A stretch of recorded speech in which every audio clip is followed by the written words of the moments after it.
பனி சூழ்ந்த மலை இமயமலை உலகின் மிகப்பெரிய மலைத்தொடரின் மர்மங்களும் சிறப்புகளும். பூமியில் இயற்கை உருவாக்கிய மிக பிரம்மாண்டமான அதிசயங்களில் ஒன்று இமயமலை. ஐரோப்பா ஆப்பிரிக்கா பனி சூழ்ந்த மலை, பனியால் மூடப்பட்ட உயரமான சிகரங்கள், ஆழமான பள்ளத்தாக்குகள், பனிப்பாறைகள், ஆறுகளின் பிறப்பிடங்கள், அரிய உயிரினங்கள் என எண்ணற்ற இயற்கை அதிசயங்களை தன்னுள் கொண்டுள்ளது இமயமலை. இமயமலை என்ற பெயர் சமஸ்கிருதத்தின் ஹிம மற்றும் ஆலயம் என்ற இரண்டு சொற்களிலிருந்து வந்ததாக கருதப்படுகிறது. ஹிம என்றால் பனி, ஆலயம் என்றால் இருப்பிடம். அதாவது பனியின் இருப்பிடம் என்பதே இமயமலையின் பொருள்.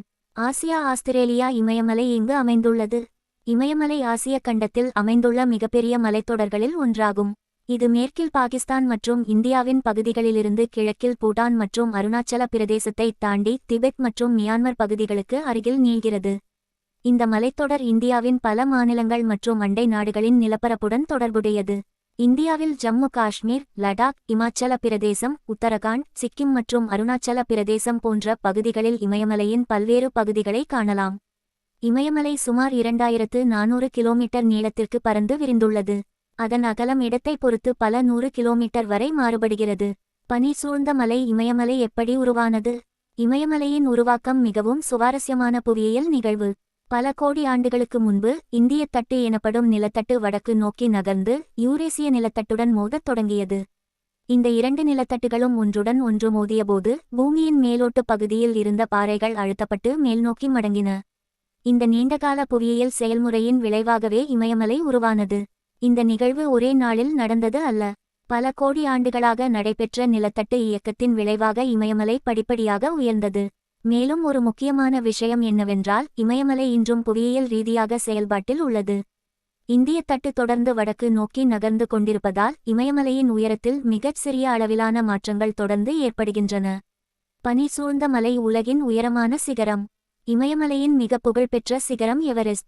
பனிப்பொழிவுடன் மேகம். எவரெஸ்ட் சிகரம் நேபாளம் மற்றும் திபெத் பகுதிகளுக்கு இடையிலான எல்லை பகுதியில் அமைந்துள்ளது. இதன் அதிகாரப்பூர்வ உயரம் 8848.86 மீட்டர். அதாவது கடல் மட்டத்திலிருந்து சுமார் 8.85 கிலோமீட்டர் உயரம். எவரெஸ்ட் மட்டுமல்லாமல் இமயமலையில் 8000 மீட்டருக்கும் அதிகமான உயரம் கொண்ட பல சிகரங்கள் உள்ளன. K2, காஞ்சன்ஜங்கா, லோக்சே, மகாலு, சோஊயு, தௌலகிரி, மனாஸ்ரு, நங்கா பர்பத் போன்ற உயரமான சிகரங்களும் இமயமலை மற்றும் அதனுடன் தொடர்புடைய மலைத்தொடர்களில் அமைந்துள்ளன. இந்த உயரமான சிகரங்கள் உலகம் முழுவதிலிருந்தும் மலையேற்ற வீரர்களை ஈர்க்கின்றன.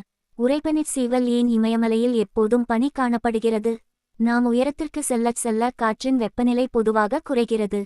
இமயமலையின் மிக உயரமான பகுதிகள் கடல் மட்டத்திலிருந்து பல கிலோமீட்டர் உயரத்தில் இருப்பதால் அங்கு வெப்பநிலை மிகவும் குறைவாக இருக்கும். இதனால் பனிப்பொழிவு ஏற்பட்டு பனி நீண்ட காலம் உருகாமல் தங்குகிறது. பல பகுதிகளில் மிகப்பெரிய பனிப்பாறைகள் கிளேசியர்ஸ் காணப்படுகின்றன. இந்த பனிப்பாறைகள் மெதுவாக நகரும் மிகப்பெரிய உறைந்த நீர்த்தொகைகளாகும். கோடைக்காலத்தில் இவற்றில் ஒரு பகுதி உருகுவதால் கீழ்நில பகுதிகளுக்கு செல்லும் ஆறுகளுக்கு நீர் கிடைக்கிறது. வியர்வை இந்தியாவின் முக்கிய ஆறுகளின் பிறப்பிடம். இமயமலை இந்திய துணைக்கண்டத்தின் நீர்வளத்திற்கு மிகவும் முக்கியமானது. கங்கை, யமுனை, சிந்து, பிரம்மபுத்திரா போன்ற மிகப்பெரிய ஆறு அமைப்புகளுடன் இமயமலை நெருங்கிய தொடர்புடையது.